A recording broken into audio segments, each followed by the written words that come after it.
Okay. Good afternoon, everyone, and welcome to the Building a Greener Community Conference 2021. My name is Mariam Vahed, and I am the chair of Green Ummah. Green Ummah began in 2019 out of a belief that the environmental movement must include a diversity of people in order to succeed in Canada. This conference is an extension of that belief. We have invited a range of speakers who have been doing the work to diversify this movement and reduce barriers to accessing nature for all. We are so excited for you to hear their collective knowledge and expertise throughout the weekend. Our volunteers have worked hard to make this a reality, and we encourage you to reward their efforts by posting about this conference. If there is something you hear that inspires you, that you haven't heard before, then put it up on social media and tag us at Green Ummah with the hashtag GU2021. Now, before we begin today's panel, it is vital that we acknowledge the land on which we gather today. I know that we are likely located on different lands, given that this is a virtual conference. And so I will recognize the land that I am on in the region of Peel, which is part of the treaty lands and territory of the Mississaugas of the Credit. For thousands of years, Indigenous peoples inhabited and cared for this land. In particular, we acknowledge the territory of the Anishinaabe, Huron-Wendat, Haudenosaunee, Ojibwe people, the land that is home to the Métis, and most recently, the territory of the Mississaugas of the Credit First Nation, who are direct descendants of the Mississaugas of the Credit. I encourage you all to take a moment to reflect on where you are. If you don't know, there are many resources available to you, such as nativeland.ca, where you can find that information. It is also important to think about why we must engage with the story of our land. Both the people and the nature that have existed here historically and today are part of that story. Today's panel reflects on the question, how can we build greener communities? I am so excited to welcome our speaker for today, Zara Abbas. Zara is the executive director of Amano and has been working to actively inspire empathy and advance storytelling for humans, animals, and the environment. Amano funds nonprofits who are seeking to build sustainability and financial resilience through social enterprise. Zara is also the founder and volunteer president of Youth Troopers for Global Awareness and its social enterprise, Studio 89, a nonprofit community hub and fair trade vegan cafe in Mississauga. Zara has also recently endeavored a filmmaking quest for a documentary called Halalified, featuring 45 vegan Muslims worldwide. Thank you so much for being here today, Zara. It's my pleasure. Thank you so much for having me, and thank you so much for organizing this wonderful event. Of course. I'm so glad that you could attend. Now, just to open it up, I know that we all have different reasons for why we engage with the environment and nature. And so I'm really curious about your personal story. How is it that you came to care about the environment? That's such a good question. To be honest with you, I don't know if there was, one particular moment that really stands out in my memory. What I can speak to is that when I'm in nature, there's this term called forest bathing. I don't know if you're familiar with it. It's quite fitting because, when we're in nature, we feel good, we feel relaxed, we feel whole. I know personally, I've really genuinely enjoyed interacting with, I was speaking to my husband earlier today. This past week was my birthday, and last birthday, we were in Costa Rica. We were floating through the rainforest, just us and our guide. And it was absolutely lovely just listening to the rainforest, living its natural existence and just being. The wholesomeness of that, the peace that brings, I can't even put it into words. Absolutely. And happy birthday. That's an important milestone. But that's amazing. And I think we all have different ways that we relate to the environment and different happy places we go to. For me, it's the forest as well. That's something that's always been important to me and brought me to this work. So we know that you care about the environment, and I'm curious as to how this manifests in your life. What are some of the actions that you take as an individual to live a sustainable life? Well, it's not easy because, in my personal opinion, every day is filled with a series of decisions. Every time we purchase a gift for somebody, every time we buy something for ourselves, the food we choose to eat, the clothing we choose to purchase, every single decision that we make, even how we engage in waste, how we discard our waste, and the amount of waste we produce is connected to the environment. And I think one profound, we were speaking about how profound the serenity is when we're in nature. One of the things that we can easily sometimes forget is how interconnected that nature is to the animals, to the other humans, many marginalized people who are heavily dependent on the environment. So are we. We forget that living in the cities and the suburbs sometimes, but all three, humans, animals, and the environment, are interconnected. And so every decision we make has to, in my personal opinion, reflect back and really take into consideration how our impact is affecting our fellow humans, the environment as a whole, and the animals that we share this planet with. That's a beautiful point. And it's true. All of our decisions, they have so many consequences that we can't even see. I also live in the suburbs. I live in Mississauga, and you know, the water that we drink, like even the materials that have constructed this house, we often don't take that moment to pause and think about where they've come from and what are the repercussions of bringing them into our lives and in the way that we have. And so that's a really important point. And something that Green Ummah has been doing every Ramadan, starting last Ramadan and hopefully continuing this Ramadan, is highlighting those practical actions, because it's so important for people to sit and know that it is possible to integrate those actions into their life. And it definitely requires a choice, a concerted effort to do so. But it's possible and it's even doable. And thank you so much for doing that in your own life. Now I would love to kind of hear about how you've taken your philosophy and your lifestyle and you've brought it into the community around you. I know that you do so much community work related to the environment.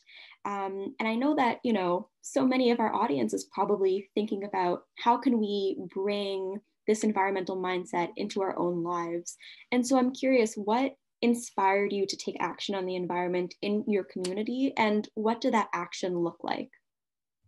Thank you for that question. I'm going to really enjoy answering it. I will say that for me, I feel like there's a lot of information out there in regards to how to purchase ethically, how to take the environment into consideration, and how to also take our future, our fellow humans into consideration when we're buying items. We are seeing a very slow shift towards fair trade coffee, towards rainforest friendly coffee, towards organic coffee. We're seeing a shift towards fair trade chocolate. Now, often grocery stores have fair trade bananas. So we're starting to really think about, you use the term, our repercussions. We're really thinking about, our impact in that regard, and our consumer choices reflect our values in that way. And I hope to see a community where we're seeing more and more and more of that. Now, I am vegan. Studio 89 is a vegan community hub and cafe. Yes, our coffee is fair trade, it's organic, it's rainforest certified, it's bird friendly certified, it's grown in shade grown farms in Latin America, and we absolutely love that. And we didn't start off as a vegan cafe. We started off as a cafe that was, and a nonprofit cafe at that was very mindful of these elements. And our logo used to say Studio 89, humans, animals, planet, because we thought the steps that we were taking were good for humans, animals, and the planet. lo and behold, as we did more and more research, we realized that the organic cheese that we were selling at Studio 89, the organic dairy that we were selling at Studio 89, it cost us an arm and a leg. And we thought we were doing the right thing by the animals and the environment. And it turned out that it was quite the opposite. It turned out that it takes 18 times more land to feed a person who consumes meat and dairy. It turns out that 50% of the crops that we grow are fed to livestock animals, that 90% of the soy we grow, 50% of the wheat we grow goes to livestock animals. And I can't remember what the percentage is. I think it's 70% of the fishes that we fish out from the seas also go to livestock animals. We have gone from a world that used to be 99% biodiversity and 1% human to a world that is now 1% biodiversity. This is terrifying. And 67% livestock animals that we breed into existence. So for me personally, a great action that we can take, which a UN report actually validates. Last year in 2020, a UN report stated that actually completely omitting meat and dairy from our diet has the impact of saving our environmental footprint by 73 to 75%. That's an utterly massive number. That is a huge reduction in our environmental footprint. So while when we do speak of the environment in terms of fossil fuels and transport and things like that, we're not doing the issue justice if we don't speak about a plant-based diet. Thank you so much for that. And that is a stunning statistic that we are now down to 1% biodiversity. And we know that we are in a biodiversity crisis, but to hear that is just, it's jarring. It's hard to believe. And I have so many questions, and I just want to remind the audience that if you have any burning questions you would like to ask either myself or Zara, you're welcome to put it in the Q&A, and we will be happy to answer that in the Q&A portion of our talk. But just to go back to Studio 89, first of all, it's so exciting to me that I'm talking to you, because some people on our team, we've been going to Studio 89 for years. Like, we used to work at a different nonprofit, and we would go and sit in the community space upstairs, and it's a really wonderful environment that you've built. And I know, like you've said, it was difficult to kind of make those decisions to move towards more ethical choices. And so I'm curious, why did you do it, even despite all of the challenges that you faced getting there? To be honest, I would say just sheer frustration, just, feeling helpless, feeling anger at the lack of movement in the regard that we don't actually have spaces in our suburban city. I grew up in Mississauga, and I used to call it Misery Saga, because I felt that I had no place to go to engage in activism, to feel empowered. My friends and I used to hang out at the mall or the library. So other than those two destinations, there wasn't much for us to do in terms of, doing something about all these things that we learn about in the news. There was a, feeling of paralysis. It was frustrating. And so it really was, to be honest, just a feeling of helplessness and anger that led me to other like-minded individuals. Studio 89 would not exist today if it wasn't for the numerous beautiful people that have come through our doors, that have volunteered their time, that have helped start YTGA in the first place, then worked their butts off to put Studio 89 together in working order.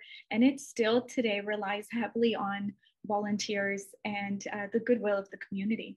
You're absolutely right. It was a really big shift for us to go from, selling meat and dairy, which, most of the community, particularly in Mississauga, it's a normal consumption habits. And so they expected that. And for us to go plant-based at a time that before plant-based was as popular, I know COVID in the last years really helped people push themselves towards a more plant-based diet, because the more we learn about zoonotic diseases, the more we realize that this is unsustainable, the way that we're currently consuming. But at that time, this concept of going plant-based was scary, because we didn't know if we were going to be able to pull enough money from the cafe to satisfy the taste buds of our community so that we could continue to run the community space as it was running. So it's quite daunting, but it had to be done. Did I answer your question? You did perfectly. Thank you so much. I would love to, I know that people in the audience here are trying to think about how they can practically begin their own community initiatives and in their own lives. And so I would love to hear a little bit about kind of like, what were the practical elements of getting Studio 89 off the ground? How did you make that happen? Oh my goodness, Studio 89. First, you need to have just the most wonderful, committed team ever, which it seems like you guys have at Greenema. That's step one for any sustainable change or any major thing to happen in the community. For us to be able to take steps in that regard, we have to be committed to the cause. So that's definitely number one, because things are a lot more expensive than ever budgeted. Things take, 4 times more time than the timeline that is at first assumed. So I will, if we were to talk about all the steps that went into place to start Studio, I think we'd be here for an entire hour. So just a quick summary is that we are a nonprofit organization. We definitely struggled to figure out how to create a community space locally. There were many things we didn't know that we learned along the way. But I will say that having great mentors and volunteers, and again, a very committed team is what helped us get to where we are today. And of course, all the incredible community members who come into the space, much like yourselves, who contribute to the space. It just wouldn't exist if there wasn't such passion and drive for it to exist within our community. That is amazing. And, I think Greenema has also really learned the importance of the people around us, our team, building a strong one, having community members contribute. Really, it takes a village is the saying, and it's the same thing with this environmental movement. I just want to make a quick note that I think there might be technical difficulties with the spotlight. And so for anyone who needs to see the interpreters, I recommend you go to the top right corner of your Zoom and just click gallery view. And that way you'll always be able to see them. I just want to make sure that, this event is accessible and people are seeing what they need to see. So I would love to switch gears and hear a little bit about Umano, because it sounds like an amazing initiative. So why don't you tell us what it is that you do. Let's start there. Amazing. I absolutely love speaking about Umano. The most remarkable thing happened to me about a year and some ago. I met a gentleman who I have incredible amount of respect and admiration for. His name is Azur Hamid. He is based out of LA, and Mr. Hamid has been passionate about assisting the most marginalized people in our world, and has been engaged in the charitable sector for a very, very, very long time. He, if some people are familiar with the TCF schools, he sits on the board in the US for the TCF schools. He also sits on the board of another incredible charity called Ahubat. And when I was attending an event, at this event, I noticed that, everybody's bios typically at professional events tend to speak of their work successes. His spoke about all his volunteer engagement. So I was absolutely enthralled. Long story short, he's started this organization, Umano, and I am absolutely honored to help advance the vision of Umano, which is to spread and inspire more empathy in the world. So one of the conversations that we've been having internally is that while charity is an absolutely beautiful thing, how sustainable is it really? How do we really help empower people and make this world a little bit more equitable? How do we have people care, really, really care about one another? Now, empathy is a topic that's all the rage right now in boardrooms across North America. I've been hearing this term a lot. There's like 40 TED Talks on empathy.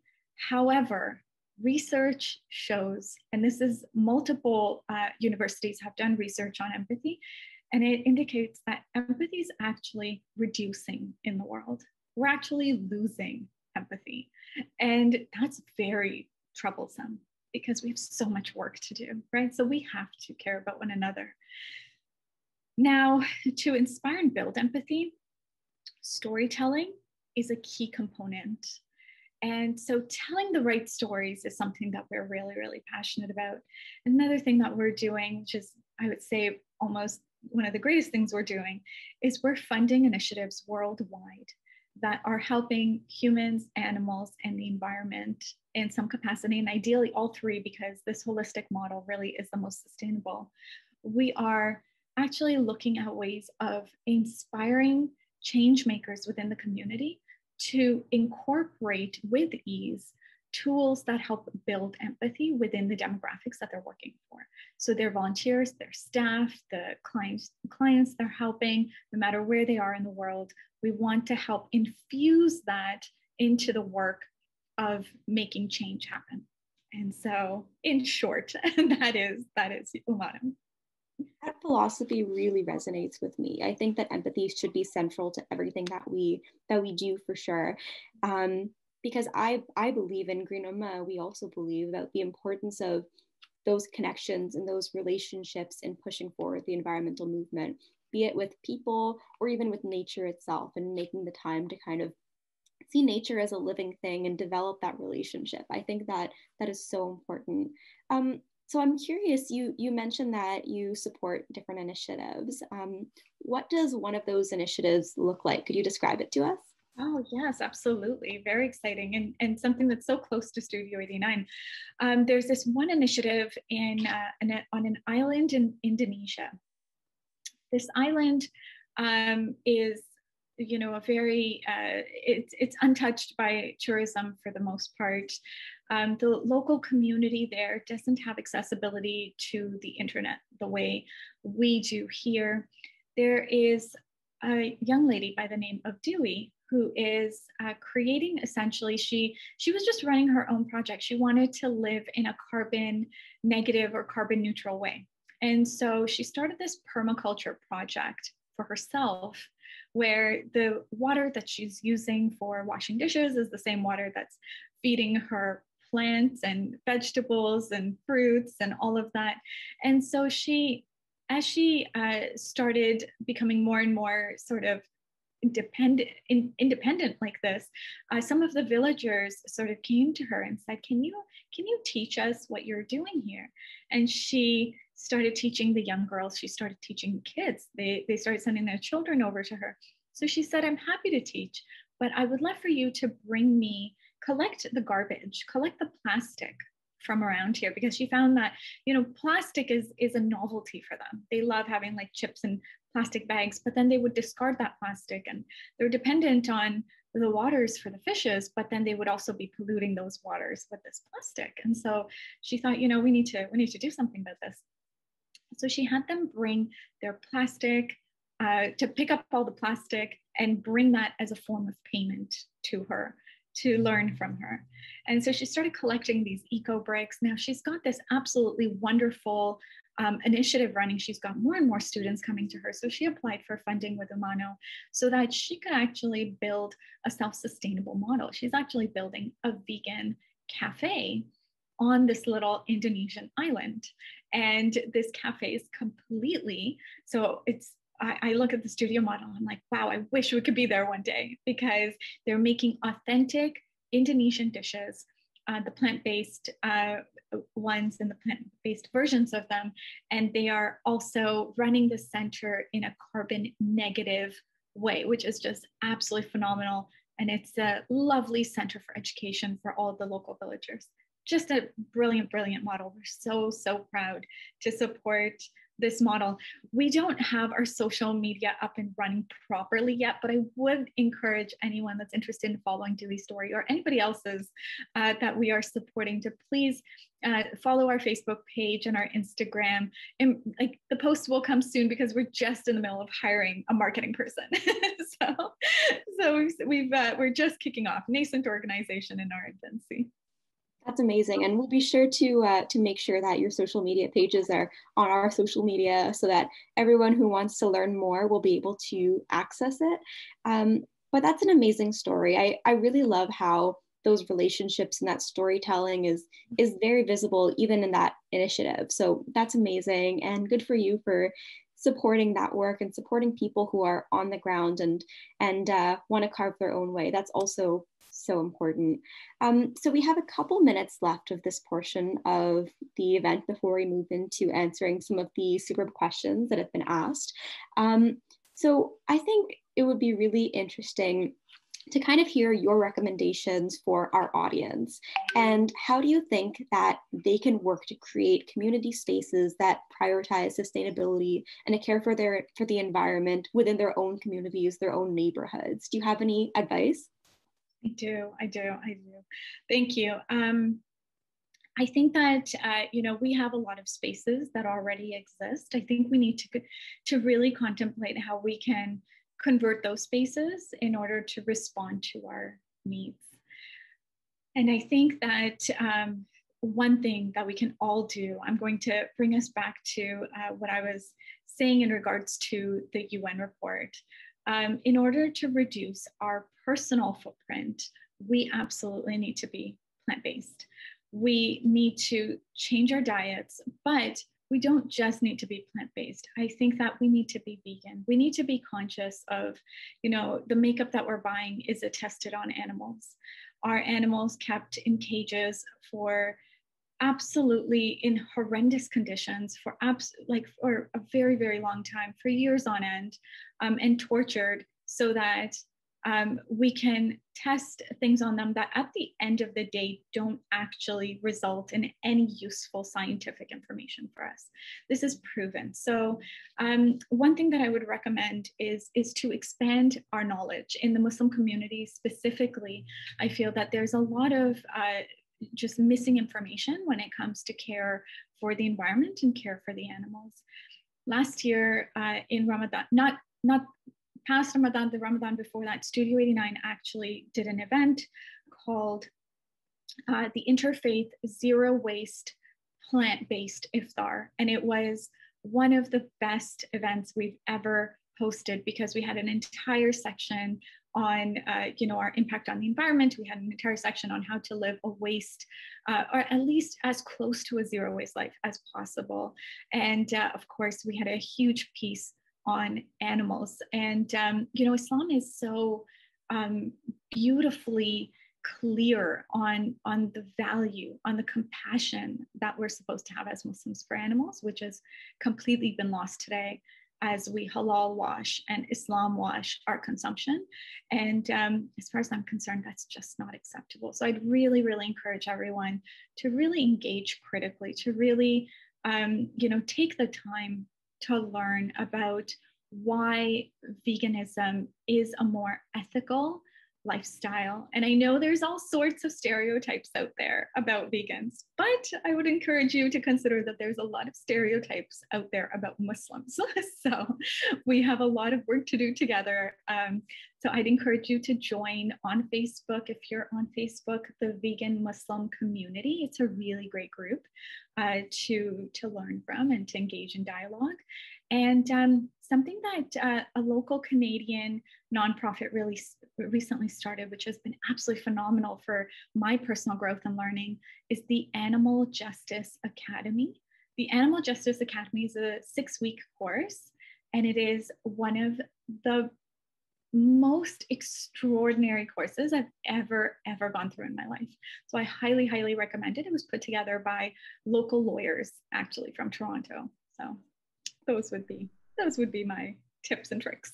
It's clear that you have so much passion about veganism, but I think some of the important messages that you were conveying was also with the importance of engaging critically, of thinking about, you know, where it is that we get our stuff, and thinking about that entire process and making sure it's ethical from the beginning point up until the point where it comes into our homes and in our lives. That's such an important message, and thank you for sharing it, as well as for sharing those resources. So I think now we're at the point of the panel where we're going to start answering some of the questions in our Q&A. One of our questions is asking about how the medical community has been backing you in this initiative. And I think that maybe it might be important to talk about COVID-19 in relation to that question, and how has COVID-19 shifted the way that both Studio 89 and Amano, or either of them, have had to operate. And yeah, let's start there. Sure. I'll start with the easy answer first. Amano's been mostly Zooming it across the world, and that's been very helpful. For Studio 89, unfortunately, we did close our doors temporarily last year. In March. We are a week away from it being a year. And we thought at the time that we were closing preemptively. We thought there's a cute little sign on the door at Studio 89 that says, if we're closed for longer than March, we will update our social media. How naive we were, because a year later, we might as well just change it to March 2021. It's been an odd time not to have all those incredible events we used to host at Studio on a regular basis. However, it's also given us an opportunity to sort of sit back and really plot and plan brilliant programming that we can launch once we reopen. We've also been working on a second location, so an announcement will be forthcoming very soon about that. So when we do reopen, the other end of Mississauga is also going to have a small little surprise in store for them. In terms of zoonotic diseases, I think this is a really, really important point. Zoonotic diseases are, 70% of the diseases that we interact with. Oftentimes people will say, oh, well, E. coli comes from plants. Well, actually, E. coli comes from factory farmed animals and their feces running into the water supply that then interacts with the plants. So it really does come down to the way we treat animals. Everything comes down to the way we treat animals for the most part. So eating animals and animal rights is not just an animal rights issue, it's a public health issue. It's an environment issue.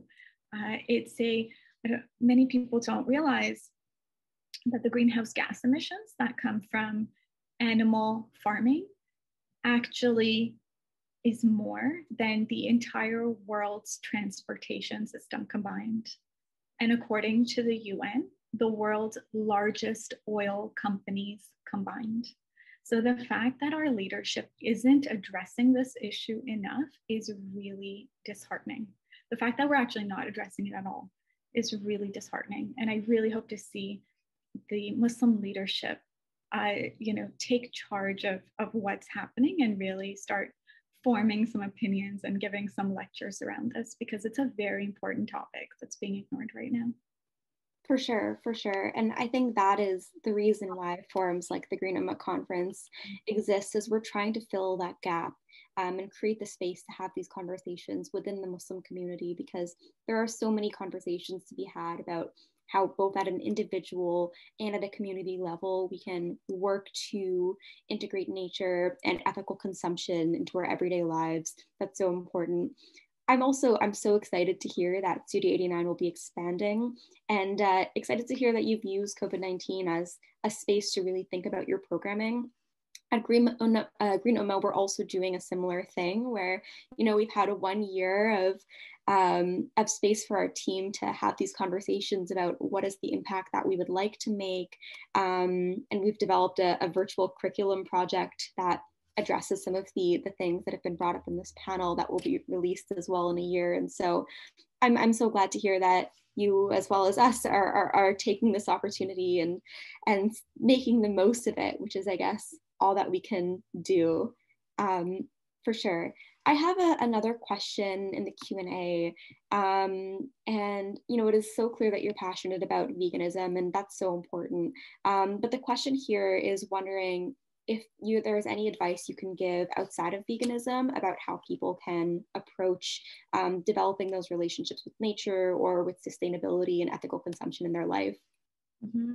There are many, many steps other than, the food that we eat. There definitely is, the clothes we buy to wear, upcycling, recycling, repairing are all very, very important. Clothing swaps are excellent. There are ways to, just reduce our plastic intake by, and plastic waste then, by just picking, the right products when we're at the grocery store, not using plastic bags, using the reusable bag, things like that. There are so many little steps that we can take. And I know there's just an abundance of information in regards to this already out there.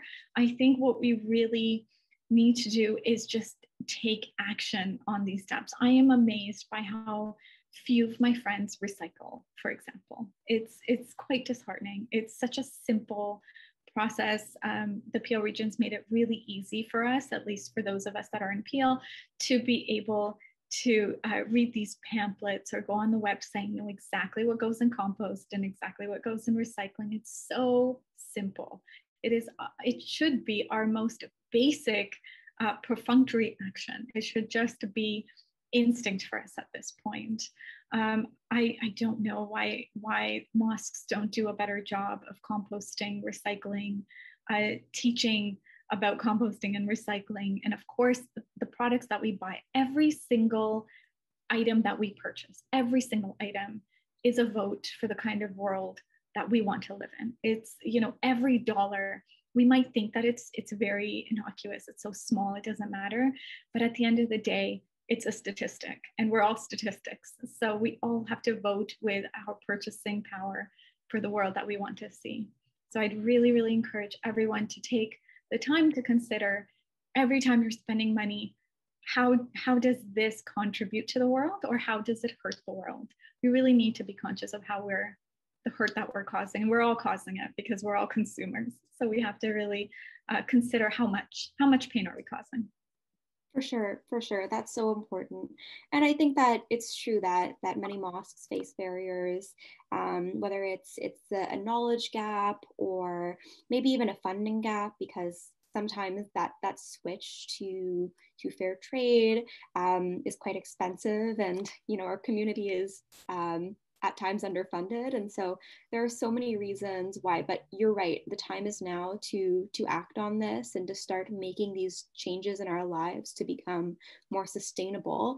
And on that note, I have a question here, which is asking, what do you recommend for people who cannot afford the high cost of getting fair trade items?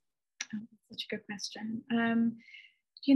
The truth is that there's not just fair trade, but people often think, and I hear this all the time, people think that a vegan lifestyle is a more expensive lifestyle as well.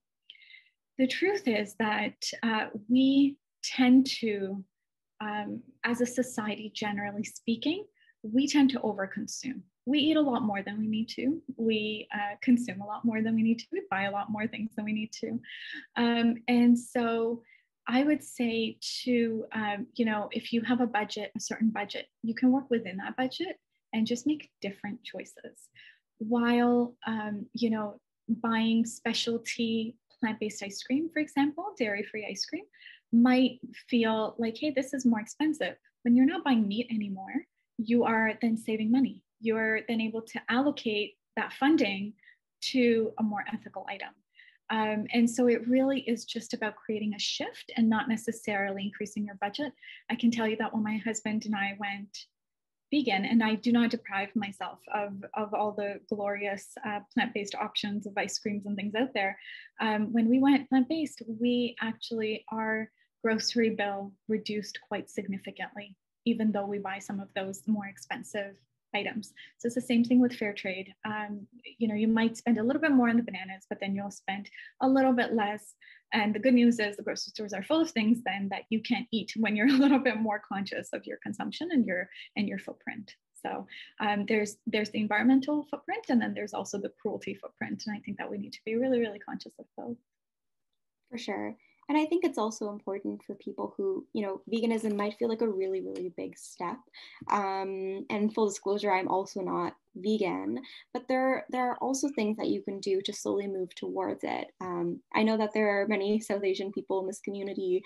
And so even like the sabzi, like the curries that we cook, the dal that we cook, like it's actually quite easy to center those sort of meals, and it's healthy to have vegetables in your diet. And so there are so many positive outcomes all around. That's so important.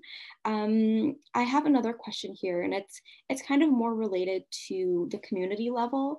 And so, you know, what would you say to like-minded people who are looking to beginning an environmentally friendly project in their community? It really depends on the project, to be honest with you. My more generic advice would be, don't be disheartened. There's, you know, perhaps a lot less support out there for off-the-cuff type of projects because they're a little bit different than what's normal. But who wants to be normal? So, you know, don't be disheartened. Find your tribe. Find people who think like you, believe in you, and really focus your energy on that. That, you know, the energy that helps propel you towards your goals. That would be the best advice I could give at this point. But if anyone has a project in mind and would love to discuss it, then I'm always available and happy to discuss in more detail. For sure. And I also think that another part of that is really engaging our community. And that's something that Green Umma has done throughout this whole pandemic. We started our nonprofit a couple months before the pandemic hit. And so we were not known, we were new to the space. And we were surprised at the outpouring of support that people had for this organization, and their willingness to share on social media, their willingness to donate. This event has been made possible with the support of so many sponsors in our community, and the support keeps pouring in. And so I think you're right. It's about, you know, being resilient, getting started, finding a strong team, and then also don't be afraid to ask is something I would add to that. You know, it's so important to reach out to members who are already in the Muslim community or in any community that you're coming from, and say, hey, this is an idea I have, and how can you support?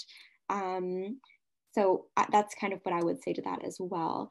We have another question here, speaking specifically to the benefit of forest bathing. So someone asked, they said, you mentioned the benefit for you of forest bathing, and there's more and more evidence demonstrating the physical and mental health benefits when we are in nature. Recently, physicians have been introducing nature prescriptions to encourage people to spend time outdoors.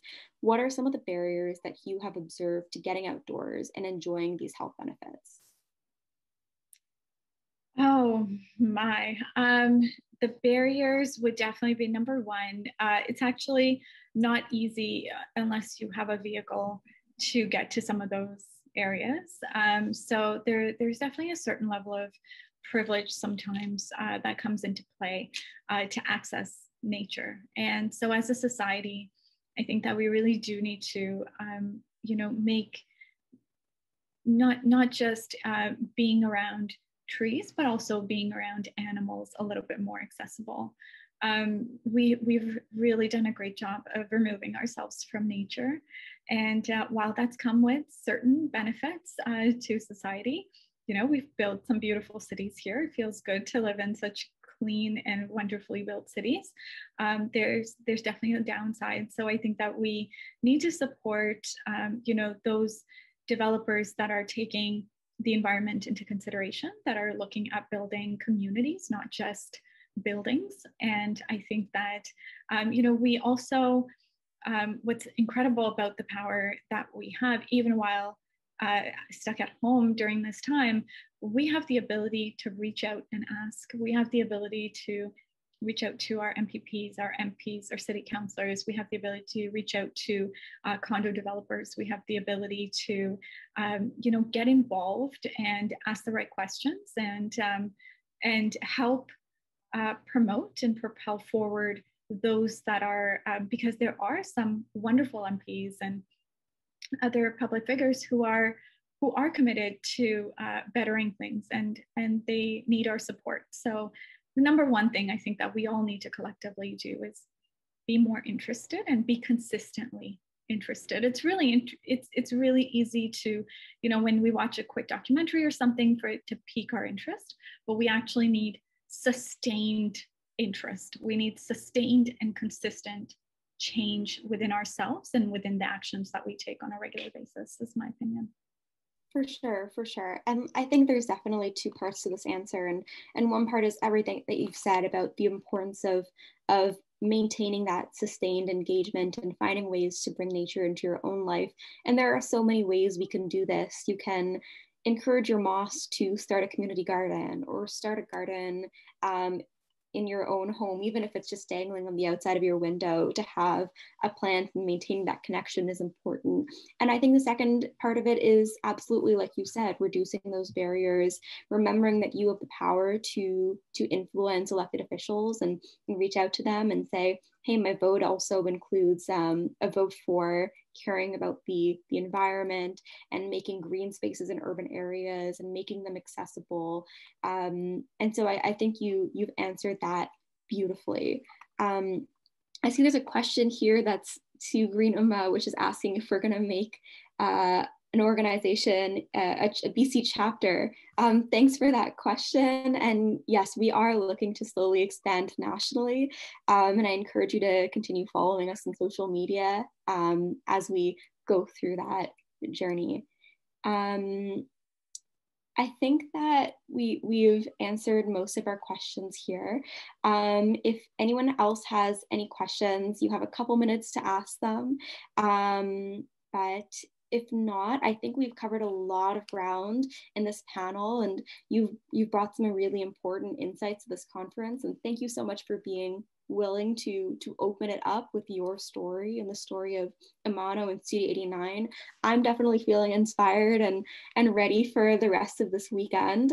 For those who are interested in continuing on with the conference, our next panel is at 1:30 p.m.